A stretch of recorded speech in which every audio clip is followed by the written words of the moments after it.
بسم اللہ الرحمن الرحیم۔ العاشر فی شروط النیہ، آخری اور 10ویں بحث۔ یہ بحث قدر طویل ہوگی۔ تو 10ویں بحث جو ہے وہ نیت کی شرائط میں ہے کہ نیت کب معتبر ہوتی ہے، اس کے لیے کچھ شرطیں ہیں۔ تو نیت کے معتبر ہونے کی شرطیں ہیں، وہ شرائط پائی جائیں گی تو اس نیت کا اعتبار ہوگا، اور اگر شرائط نہیں پائی جائیں گی تو وہ نیت کا اعتبار نہیں ہوگا، وہ نیت نہیں مانی جائے گی۔ نیت کے شرائط میں پہلی شرط ہے اسلام، مطلب ہے عبادات میں نیت۔ کیا ہے؟ عبادات میں جو نیت ہے اس کے لیے پہلی شرط ہے اسلام۔ مسلمان ہوگا تو اس کی نیت درست ہوگی، اور وہ عبادت اس کی منعقد ہوگی۔ اور اگر وہ غیر مسلم ہے، نہ وہ عبادت کے اہل ہے نہ نیت کے اہل ہے۔ تو نیت کے لیے پہلی شرط ہے اسلام۔ اسی لیے عبادات کافر کی صحیح نہیں ہے۔ کافر نماز پڑھے تو نماز ہوگی؟ نہیں ہوگی۔ روزہ رکھے روزہ ہوگا، زکوٰۃ دے زکوٰۃ ہوگی۔ اس لیے کہ یہ ساری عبادتیں نیت مانگتی ہیں، اور یہ نیت کو چاہتی ہیں۔ اور نیت کے لیے اسلام شرط ہے۔ تو جب کافر میں اسلام مفقود ہے تو نیت مفقود ہے، نیت مفقود ہے تو پھر عبادت نہیں پائی جائے گی، یہ بات صحیح نہیں ہے۔ یہ بھی ذہن میں رکھیے کہ جس عبادت کے لیے اور جس عمل کے لیے نیت شرط ہے وہاں اسلام شرط ہے، اور جس عبادت کے لیے نیت شرط نہیں ہے تو وہاں اس کے لیے اسلام بھی شرط نہیں ہے۔ مثلا تیمم ہے، تیمم کے لیے نیت شرط ہے، نیت ضروری ہے۔ بغیر نیت کے تیمم نہیں ہوگا، لیکن بغیر نیت کے وضو ہو جائے گا، کیونکہ تیمم جو ہے وہ نیت مانگتا ہے اور نیت کا تقاضا کرتا ہے، اور نیت کا اہل مسلمان ہے، کافر نہیں۔ تو لہذا وضو اگر کافر کرے گا تو وضو ہو جائے گا، کیونکہ وضو کے لیے نیت ضروری نہیں ہے، بغیر نیت کے بھی ہو جاتا ہے۔ تو پھر کافر کا بھی وضو درست ہوگا، لیکن کافر کا تیمم درست نہیں ہوگا۔ اب یہ ہے کہ کافر کا تیمم ٹھیک نہیں ہے، درست نہیں ہے، وضو درست ہے، تو اسی طرح غسل کیا، غسل بھی درست ہے۔ تو اس نزاع کا کوئی منشا، اس نزاع کا کوئی ثمرہ ہونا چاہیے۔ ثمرہ کیا ہے؟ ثمرہ اس کا یہ ہے کہ کافر نے تیمم کیا تو اس کا تیمم ہوا؟ نہیں ہوا۔ اب وہ اسلام لے آئے، تو آیا وہ جو پہلے والا تیمم ہے وہ کافی ہے یا نہیں؟ پہلے والا تیمم ہے ہی نہیں، پہلے والا تیمم باطل ہے۔ تو ہم اسے کہیں گے مسلمان ہونے کے بعد اب آپ اہل ہو گئے نیت کے، اب آپ تیمم کیجیے اور نیت کیجیے تیمم کی۔ لیکن اگر اس نے پہلے سے وضو کیا ہوا ہے، حالت کفر میں اس نے وضو کیا تھا، اور اللہ تعالیٰ نے اسے توفیق اسلام دی ہے، اسلام لے آیا، تو اب اسلام لے آنے کے بعد نماز کا وقت ہو گیا اور ہم کہہ رہے ہیں تو نماز پڑھ، تو اسے وضو کا نہیں کہا جائے گا، اس لیے کہ وضو اس کا پہلے والا جو ہے وہ معتبر ہے۔ تو پہلے وضو ہو گیا تھا نا، اور پہلے اس کا وضو منعقد تھا، اس لیے اسلام لانے کے بعد وہی وضو کافی ہوگا۔ اس پر یہ تفریق بیٹھتی ہے اور یہ ثمرہ بیٹھتا ہے۔ اسی طریقے سے غسل ہے کہ اسلام لانے سے پہلے اس نے غسل کیا، اور اسلام لانے کے بعد اسے یہ نہیں کہا جائے گا کہ آپ غسل کی تجدید کریں اور نئے سرے سے غسل کریں، وہی غسل کافی ہے، غسل کے لیے نیت ضروری نہیں تھی۔ اس سے اب ایک مناسب مسئلہ یہ بیان کرتے ہیں کہ ملتقط میں ہے کہ حضرت امام ابو حنیفہ نے فرمایا کہ میں نصرانی کو فقہ و قرآن کی تعلیم دوں گا۔ اگر کسی نے تقاضا کیا نصرانی نے مجھ سے کہ مجھے فقہ کی تعلیم دیں یا قرآن کی تعلیم دیں، اور میں منع نہیں کروں گا، لعلہ یہتدی، ہو سکتا ہے وہ ہدایت پا لے، ہدایت کو قبول کر لے قرآن کی برکت سے، دین کی برکت سے،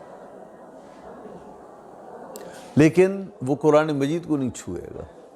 اور اگر وہ غسل کر لے اب چھونے کی کوشش کرے، چھوئے فلا باس بھی، تو کوئی حرج نہیں، کیونکہ غسل کے لیے نیت ضروری نہیں ہے، تو اس کا غسل منعقد ہے، اس کا غسل ہے، تو اب وہ غسل کی حالت میں مجھ سے ہاتھ لگائے گا، یہ ٹھیک ہے۔ لیکن اس پر یہ سوال پیدا ہوتا ہے کہ مسئلہ یہ ہے کہ جو کافر ہے وہ فروع کا مکلف نہیں ہے، اصل وہ مکلف ایمان کا ہے کہ ایمان لا کر پھر ان فروع کو ادا کرے۔ تو اصل یہ ہے کہ کافر فروع کا مکلف نہیں، تو جب کافر فروع کا مکلف نہیں ہے تو پھر وہ قرآن مجید کو ہاتھ لگانے کے لیے بھی وضو کا مکلف نہیں ہے، فروع کا مکلف ہی نہیں۔ تو پھر کافر اگر قرآن مجید کو چھونا چاہے تو پھر چھونے کی اسے اجازت ہونی چاہیے۔ تو اس کا جواب یہ ہے کہ وہ چھو سکتا ہے، لیکن ہم قرآن مجید کے ادب کی وجہ سے ہم اسے اخلاق یہ سکھائیں گے، آداب یہ سکھائیں گے کہ وضو کر کے اس کو ہاتھ لگائے۔ اب جیسے بچہ ہے تو بچہ جو ہے نابالغ ہے تو وہ بھی تو وضو کا مکلف نہیں ہے، بے وضو قرآن مجید کو ہاتھ لگائے تو جائز ہے، اس لیے مکلف ہی نہیں ہے وہ۔ لیکن اس کے باوجود ہم کیا کہیں گے کہ نہیں، اسے وضو کرائیں گے تاکہ اسے قرآن مجید کی جو اہمیت ہے وہ اس کے دل سے نہ اترے، اور تاکہ جب وہ بڑا ہو تو اسی وضو کا اور اسی ٹریک کا وہ عادی ہو جائے کہ مجھے وضو کر کے قرآن مجید چھونا چاہیے۔ اور قرآن مجید ایک حرمت والی کتاب ہے، اس کی حرمت عزت قائم رہے۔ اسی پر ایک اور مسئلہ متفر ہے کہ کافر کفارے کا اہل نہیں ہے۔ کافر قسم کے کفارات ہوتے ہیں نا، قسم کا کفارہ ہے، تو کافر کفارے کا اہل نہیں ہے، اس لیے کہ کفارے میں دو جہتیں ہیں کفارے کی، ایک یہ ہے کہ یہ جنایت جو اس نے کی ہے اس کی سزا ہے، اور دوسرا یہ ہے کہ اس میں عبادت کا پہلو ہے، جس کی ان کو کھانا کھلانا، روزے رکھنا، اس میں عبادت کا پہلو ہے۔ تو دونوں پہلو ہیں، اس میں عبادت کا پہلو بھی ہے اور اس میں سزا کا پہلو بھی ہے۔ تو جب عبادت کا پہلو ہے تو پھر عبادت تو خاص مسلمان کے ساتھ ہے، کافر عبادت کا اہل نہیں ہے، تو پھر کفارہ جو ہے وہ کافر دینا چاہے تو کفارہ ادا نہیں ہوگا۔ تو جب کفارہ ادا نہیں ہو سکتا تو پھر کافر کی قسم بھی منعقد نہیں ہوگی، کیونکہ قسم اس کی منعقد ہوگی کہ جو حانس ہو جائے تو کفارہ ادا کر سکے، تو کافر تو کفارے کا اہل ہی نہیں ہے، تو پھر وہ قسم اگر اٹھائے گا تو اس کی قسم بھی منعقد نہیں ہوگی۔ سوال یہ پیدا ہوتا ہے کہ آپ کہتے ہو کہ کافر اگر قسم اٹھائے تو وہ قسم کا کوئی اعتبار نہیں، منعقد ہی نہیں ہوگا، جبکہ قرآن کریم میں فرمایا گیا کہ وَإِن نَكَثُوا أَيْمَانَهُمْ مِن بَعْدِ عَهْدِهِمْ وَطَعَنُوا فِي دِينِكُمْ فَقَاتِلُوا أَئِمَّةَ الْكُفْرِ، تو وہاں تو انہیں پابند کیا جا رہا ہے قسموں کا۔ تو اس کا جواب یہ ہے کہ یہاں ایمان سے مراد قسمیں نہیں ہیں، ایمان سے مراد مسلمانوں سے کیے ہوئے معاہدے ہیں، اس کی پاسداری ان پر لازم ہے۔ یہاں تک کیا آیا کہ نیت کی شرائط ہیں، نیت کے انعقاد و اعتبار کی نیت کی شرائط ہیں، ان میں سے پہلی شرط اسلام اور دوسری شرط ہے تمییز۔ کیا ہے؟ تمییز، یعنی جو نیت کر رہا ہے وہ صاحب تمیز ہو۔ کیا ہو؟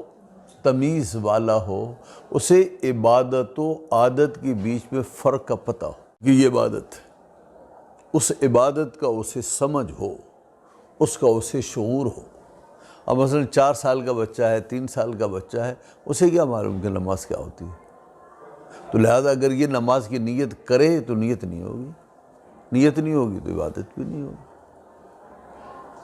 تو تمییز جو ہے یہ نیت کی شرط ہے، تو نیت تب منعقد ہوگی اور نیت کا اعتبار تب ہوگا، اور وہ نیت جو ہے وہ اس کا وجود تب مانا جائے گا کہ نیت کرنے والا صاحب تمیز ہو۔ لہذا جو بچہ غیر ممیز ہو، چھوٹا بچہ 4 سال 5 سال 2 سال کا بچہ ہو، غیر ممیز ہو، تو اس کی عبادت صحیح نہیں ہے۔ اسی طرح مجنون کی عبادت بھی صحیح نہیں، اس لیے کہا جاتا ہے کہ بیچ میں بچے اور مجنون کو صف پہ نہ کھڑا کریں، کیونکہ یہ عبادت نہیں کر رہا ہے، یہ عبادت ہے ہی نہیں، تو لہذا وہ انقطاع صف ہوگا۔ تیسری شرط ہے العلم بالمنوی، العلم بالمنوی، منوی کا اسے علم ہو، منوی کا علم، جو عبادت ادا کرنا چاہ رہا ہے اور جس کی نیت کر رہا ہے اس کی حیثیت کا اسے پتہ ہوگی، یہ فرض ہے، واجب ہے، سنت ہے، کیا ہے۔ تو اب اگر یہ جانتے ہی نہیں ہے کہ یہ نماز فرض ہے، یا فرض کا معنی ہی نہیں جانتا، یا فرض کے معنی تو جانتا ہے لیکن جو نماز پڑھ رہا ہے اس کی جہت و حیثیت کا اسے علم نہیں ہے کہ یہ نماز فرض واجب ہے، تو یہ نیت بھی معتبر نہیں ہے۔ تو جب نیت معتبر نہیں تو اس کی وہ عبادت بھی نہیں ہوگی، نماز بھی نہیں۔ علماء نے کہا کہ ایک چیز مستثنیٰ ہے اس سے، کیا کہ نیت کے انعقاد کے لیے اور نیت کے اعتبار کے لیے معتبر ہونے کے لیے ضروری ہے کہ علم بالمنوی ہو، ما سوا حج کے، حج مستثنیٰ ہے۔ حج میں علماء نے یہ صراحت کی ہے کہ احرام مبہم صحیح ہے۔ کیا ہے؟ احرام مبہم صحیح ہے۔ چنانچہ حضرت علی رضی اللہ عنہ نے جب یمن سے، کہ وہ گورنر تھے اور حجۃ الوداع کے لیے آئے، تو انہوں نے جب احرام باندھا تو انہوں نے نہ یہ نیت کی کہ میں عمرہ کر رہا ہوں، نہ یہ نیت کی کہ میں حج کر رہا ہوں، نہ یہ نیت کی کہ حج کون سا ہے، قران ہے، افراد ہے، تمتع ہے، ایسا کچھ بھی نہیں۔ تو اب دیکھیں یہاں پر احرام مبہم ہے، جہت متعین ہی نہیں، تو پھر حضرت علی نے ایسی کیا۔ تو نبی پاک صلی اللہ علیہ وسلم کی خدمت میں جب پہنچے تو آپ نے فرمایا، حضرت علی سے پوچھا کہ آپ نے کیا نیت کی ہے؟ تو عرض کیا یا رسول اللہ، میں نے تو یہ نیت کی ہے کہ جو نبی پاک کی نیت ہے وہ میری نیت ہے، جو آپ کا احرام ہے وہ میرا احرام۔ تو سید عالم صلی اللہ علیہ وسلم نے ان سے فرمایا کہ میں تو ساتھ میں ہدی لے کر چلا ہوں، تو میرا حج قران ہے۔ تو حضرت علی کا بھی حج قران ہوا۔ تو دیکھیں انہوں نے متعین نہیں کیا تھا، لیکن اس پر یہ اعتراض ہے کہ حضرت علی کو یہ تو معلوم تھا کہ جو میں کرنے جا رہا ہوں وہ عمرے کی کیا حیثیت ہے اور حج کی کیا حیثیت ہے، حج تو فرض ہے، تو حضرت علی کو معلوم تھا۔ تو حج کی حیثیت حضرت علی پر مبہم کب تھی؟ ابہام جو تھا وہ فرضیت حج کا نہیں تھا، بلکہ اس کی نوعیت کا ابہام تھا کہ حج ہے تو فرض، لیکن حج کی 3 قسمیں ہیں، افراد ہے، تمتع ہے، قران ہے، کوئی بھی کر لو فرض ادا ہو جائے گا۔ تو انہیں یہ معلوم نہیں تھا کہ حج کی جو 3 افراد ہیں، 3 قسمیں ہیں، میں کس قسم کو اختیار کر رہا ہوں، کر تو حج ہی کو رہے ہیں، یہ اس قبیل سے نہیں بنتا۔ تو یہ گویا اس میں استثناء کی ضرورت ہی نہیں ہے۔ تو تیسری شرط صحیح ہے کہ العلم بالمنوی، کسی استثناء کی ضرورت نہیں ہے، منوی کا علم ہونا چاہیے۔ چوتھی شرط، نیت کے انعقاد کی چوتھی شرط یہ ہے کہ نیت اور منوی کے بیچ میں منافی نہ ہو۔ آپ نے نیت کی، نماز کی نیت کی، اور آپ مثلا گھر سے چلے یا وضو کیا، اس دوران آپ نے نیت کی، اور ابھی آپ جا رہے تھے، کھانا کھانے بیٹھ گئے، تو نیت باطل ہو گئی۔ نیت اور منوی کے بیچ میں قاطع آ گیا، منافی آ گیا، یا آپ کرکٹ کھیلنا شروع ہو گئے۔ نیت تو اس لیے کی تھی نا، وضو تو اس لیے کیا تھا کہ نماز پڑھوں گا، کرکٹ کھیلنا شروع کر دیا، تو قاطع آ گیا نا بیچ میں، منافی آ گیا۔ یا آپ گپ شپ کے لیے بیٹھ گئے یا سبق پڑھنے بیٹھ گئے، تو یہ منافی ہے نماز کی۔ تو اب اگر نئی نیت نہیں کی اور وہی نیت جو پہلے والی برقرار تھی، اللہ اکبر کہہ دیا، تو نماز نہیں ہوئی۔ اگر اس نے وضو کیا، وضو اور تحریمہ کے بیچ میں کوئی منافی پایا گیا تو بھی نماز نہیں ہوگی۔ اسی طریقے سے اگر نماز کے اندر کوئی کسی منافی کا ارتکاب کیا گیا، کسی منافی کا تو بھی نہیں ہوگا۔ چنانچہ علماء نے لکھا ہے کہ اگر کوئی شخص مرتد ہو گیا یا نیت کی مسلمان تھا، اللہ اکبر کہا، اس کے بعد جا کر پھر مرتد ہوا نماز کے اندر، اس کی نماز باطل ہے۔ اسی سے ایک ملتی جلتی ایک اور شکل ہے۔ علماء نے لکھا کہ نبی پاک صلی اللہ علیہ وسلم کی صحبت کے لیے بھی شرط یہ ہے کہ وہ ارتداد بیچ میں نہ آئے، تو اسلام کے خلاف کوئی چیز نہ ہو۔ تو اب اگر ارتداد نبی پاک صلی اللہ علیہ وسلم کی صحبت ایک شخص نے پائی ہے اور نعوذ باللہ پھر مرتد ہو گیا اور اسی ارتداد پر مر گیا، تو کافر ہے، وہ تو مسلمان ہے ہی نہیں۔ ہاں اگر ارتداد کے بعد اسلام لے آیا اور نبی پاک صلی اللہ علیہ وسلم کی حیات ظاہرہ ہے اور حضور صلی اللہ علیہ وسلم کی خدمت میں آیا پھر دوبارہ، تو پھر وہ اس کی جو صحابیت ہے اس کی طرف وہ لوٹ جائے گا اور وہ صحابی رہے گا۔ اور اگر نبی پاک صلی اللہ علیہ وسلم کے وصال کے بعد وہ مسلمان ہوا تو اس کا اسلام قابل قبول ہے، لیکن اس کی صحبت صحیح نہیں ہے اور صحابیت کی طرف وہ نہیں لوٹے گا۔ یہاں تک بھائی انہوں نے 4 شرطوں کا ذکر کیا ہے۔ ابھی مزید اسی کے ماحول کے بہت سے مسائل ہیں جو باقی ہیں، انشاءاللہ اس کا کل تذکرہ ہوگا۔